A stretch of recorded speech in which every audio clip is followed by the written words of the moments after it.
Soledar on January 13th, 2023. Battles and Lies. This is what we're going to talk about today.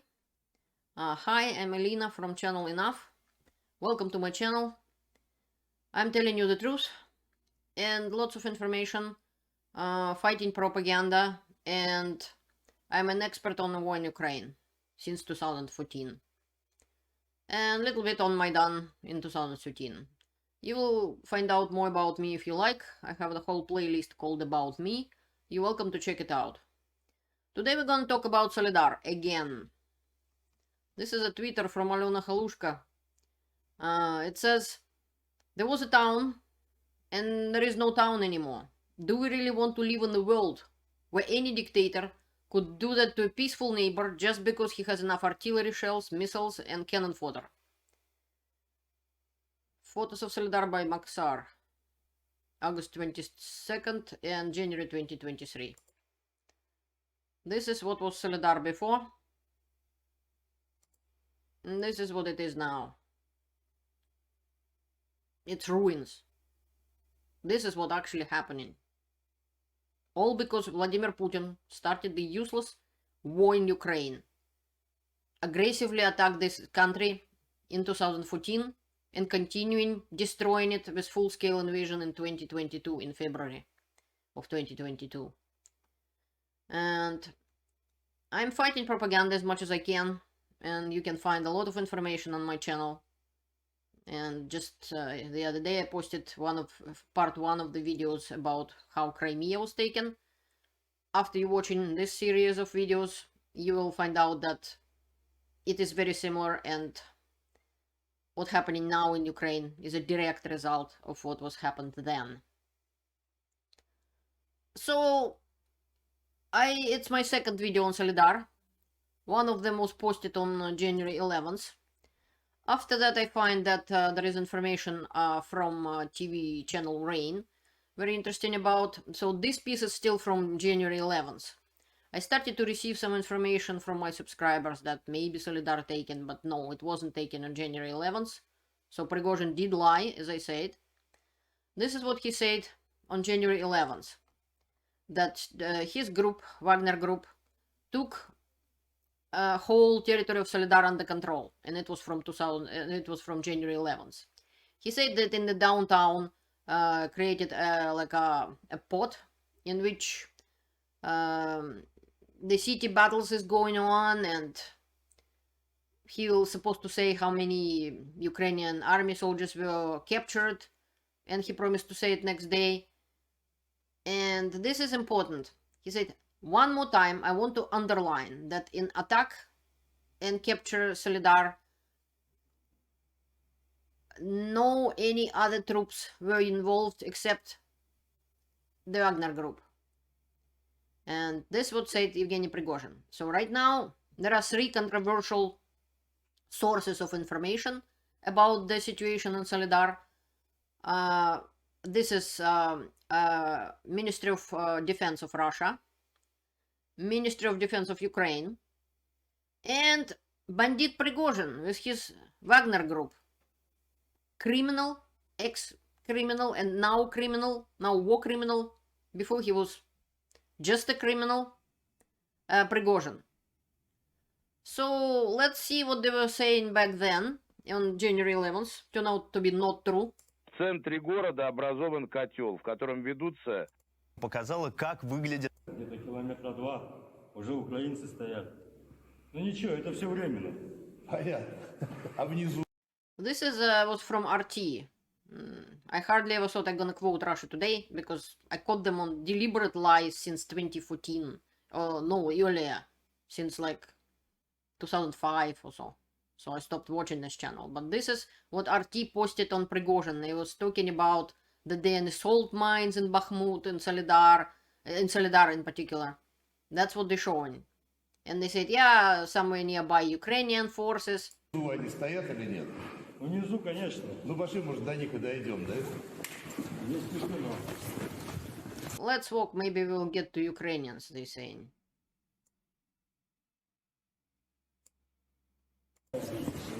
Это их, да? Да, это от них ящики, вот что я говорил. There are boxes left from Ukrainians, boxes of something. Да,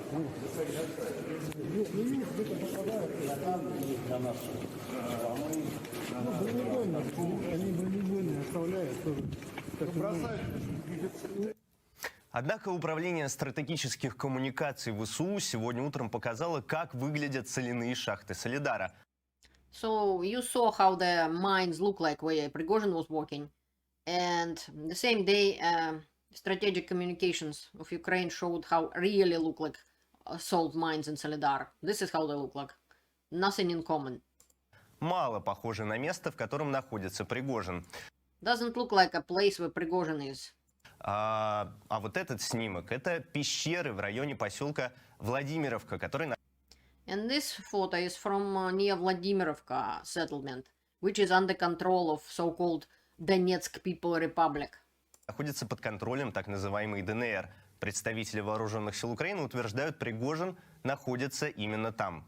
Давайте.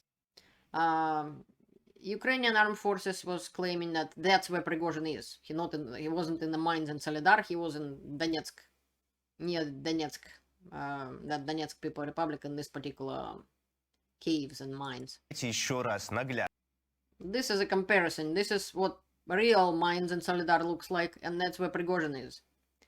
So he lied then, and even at the time, Russian Ministry of Defense didn't supporting his claim that Prigozhin took Soledar, as I said, on January 11th, but the situation is happening in time. Situation is changing. This is what the Institute for the Study of War was publishing about the situation on January 12th.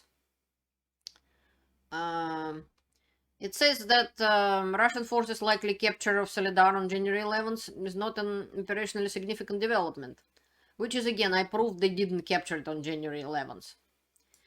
Geolocating image footage posted on January 11th and 12th indicate that Russian forces likely control, if not all of Soledar, and have likely pushed Ukrainian forces out of the western outskirts of settlement.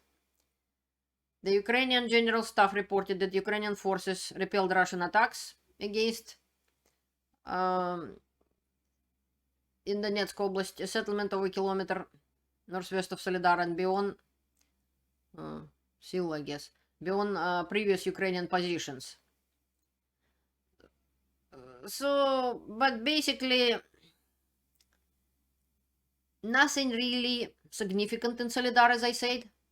That was town like 7 times smaller than Bakhmut, 14 square kilometers in size, and before the war there was 10,000 people living there. So it just Prigozhin making it a big deal for some reason, just because they need some sort of a victory, because I guess Russian people started to ask questions why there is no any significant victory. So this pile of rubble that's destroyed city, this is what Russia brought to Soledar. This is again TV range footage. Дмитрий Песков сегодня на традиционном брифинге с журналистами также не сделал заявление о захвате города. Он сказал, что, цитата, в Солидаре проделана гигантская работа, но... Dmitry Peskov was quoting at the time that there is a huge work done in Soledar. Look at the result of work. In my idea, the word work means something accomplished, means something positive, something constructed, built, done. This is destruction. It's not work. It's destruction. Destruction, bombing to the ground, perfectly good city for no reason whatsoever, just because Vladimir Putin decided it's a good idea to destroy Ukraine. Но главное еще впереди. And Prigozhin and Peskov was saying that the main things are still coming. It's still yet to come. So they're gonna destroy it even more for no reason, just because they're thinking they can capture Bakhmut because of that. And this is what Russian talking head Konashenkov was saying today. Вечером 12 января In the evening of 12th of January, завершено освобождение города Солидар. the liberation of city of Soledar is finished. You just saw what that liberation looks like. murdering of city of Soledar, he is thinking is finished. Yet they were talking about Soledar taken on January 11th, so obviously it wasn't happened on January 11th. So now he's saying it happened on January 12th, apparently. And которая имеет важное значение для продолжения успешных наступательных действий на Донецком направлении. because it has an importance to continuing attacks on Donetsk, around Donetsk, in Donetsk region. Yeah, good one. Apparently he was also blabbing about how many Russian army troops basically deserve to claim this victory, and yet Prigozhin contradicting him and saying, no, there was only Wagner Group who was capturing Soledar, and they can't even agree if they capture Soledar who did it. This is basically a fight between high commanders of Russian army, and I was saying in the previous video that that's why General Armageddon Surovikin was booted out. It's like being fired because there is a fight between Prigozhin and his bandits and the Russian army commanders. That Minister of Defense Shoigu and the new commander Gerasimov, the chief of staff, they don't like when a criminal telling them what to do. How much we can trust to the words of Konashenkov? I would say below zero, because here you can see how Konashenkov is saying that Russian Defense Ministry destroyed Bradley's IFV, which has not even been transferred to Ukraine yet. 4 Bradleys they just destroyed, produced in United States. They probably destroyed the same way how was destroyed 27 of HIMARSs, which Ukraine I don't think received more than 20, but yet Russia already destroyed 27 HIMARSs, Bradley, which Ukraine didn't even get yet, but Russia already destroyed them, and so on.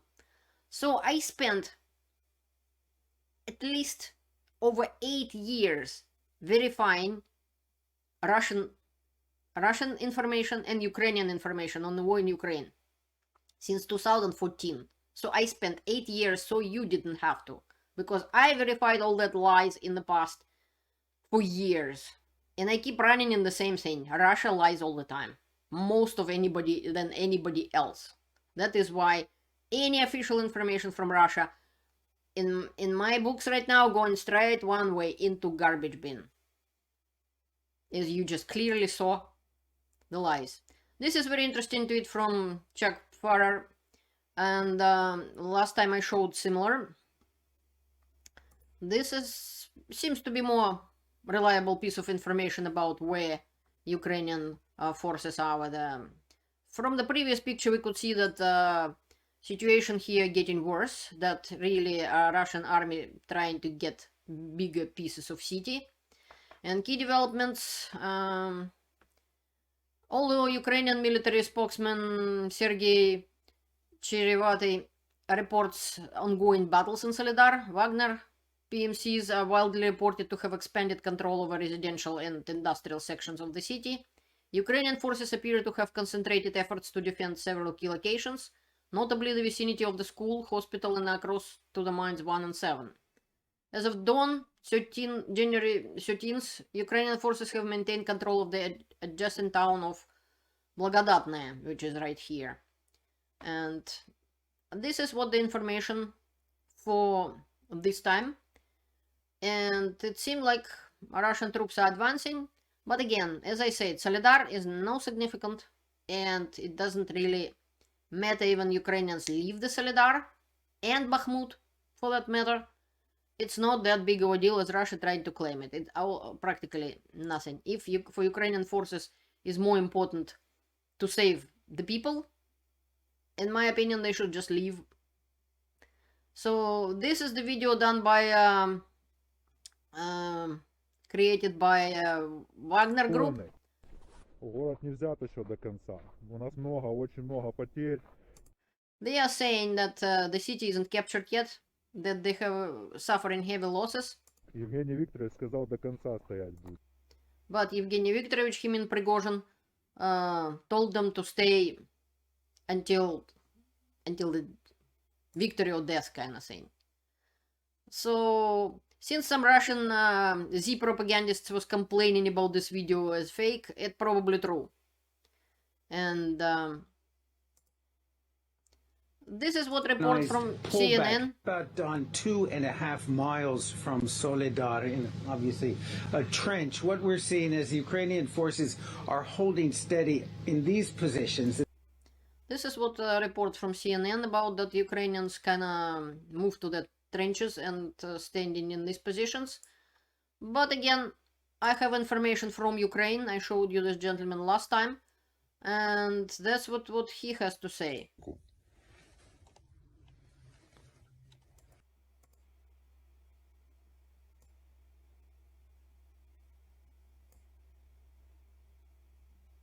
Прямо зараз, сьогодні, п'ятниця, 13 грудня. Скільки годин? Скільки годин, Сань? Годин скільки? 2:13. 14 годин, 13 хвилин. Ми над центром Солідара. He is saying there right above the center of Soledar. And it's like 2 p.m., 13 minutes after 2 p.m. in the afternoon. Дивіться, уважно. Бачите? Церкву.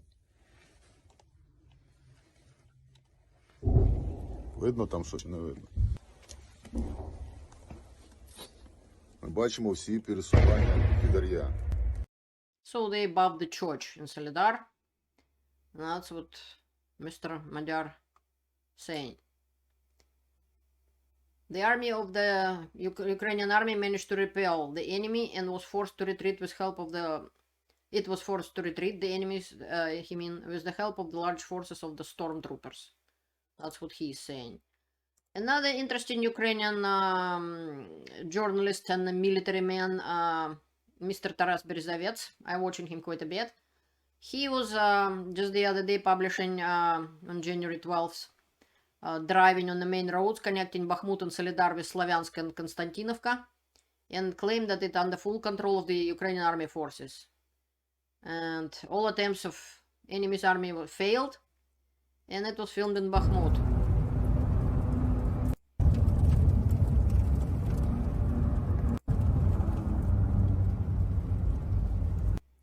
He said also that they get there very quickly by that road. No problem whatsoever. Road completely under control. But this was on 12th. Today is 13th. And situation on the front changing very quickly.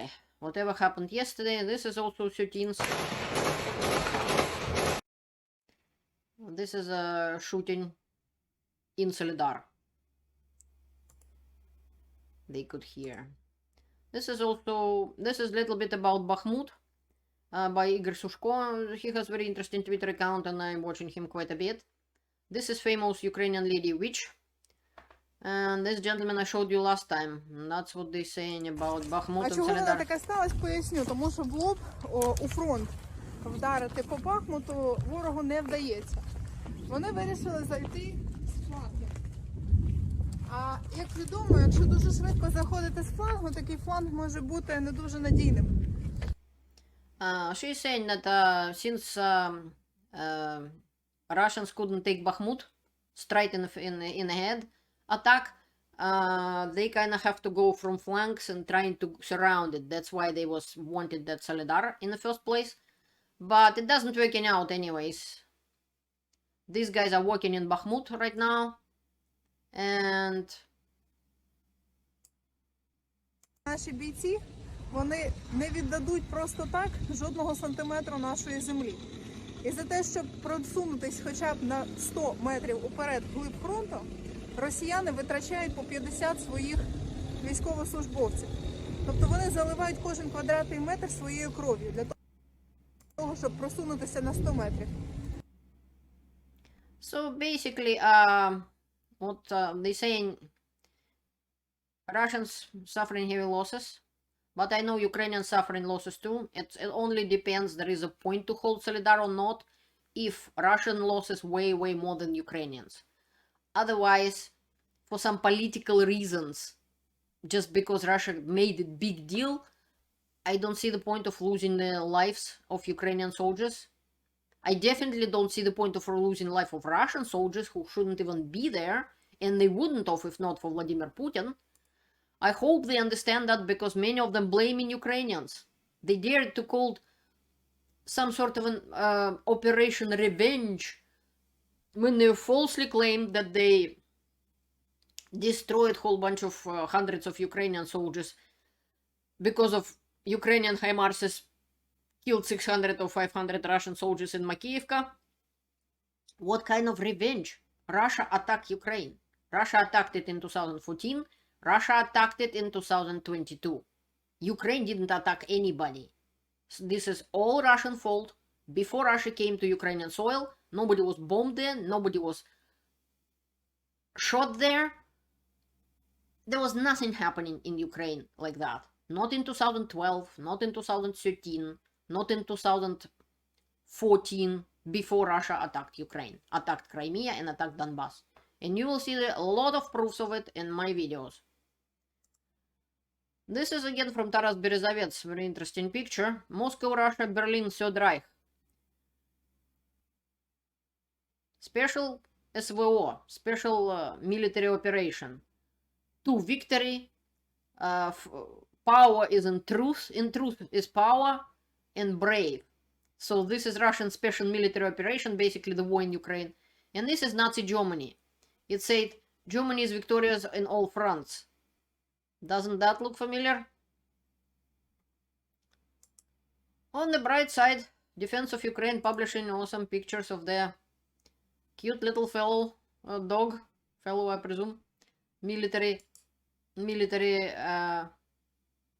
hero. Buster, the dog. And he's thinking about his buddies, two-legged heroes. Glory to Ukraine, glory to the heroes. And the last thing I want to show you, it's a picture of Leonid Afremov. Apparently he passed away, the artist, and the family selling his pictures. This one called Farewell to Anger. Beautiful picture. I wish I could say the same thing. I wish I could be less angry, but I can't just now. I just can't watch people die for no reason whatsoever. I can't watch my country, one of my countries, Russia, becoming a pariah, fascist state, who killing Ukrainians, killing Russians, just for Putin's ego, for his new yacht, and for the ego. Nothing more. There is no reason for this war, and I'm proving it on my channel loud and clear. Please help Ukraine. Take care of yourself. Be alive. Thank you for watching my video. See you soon.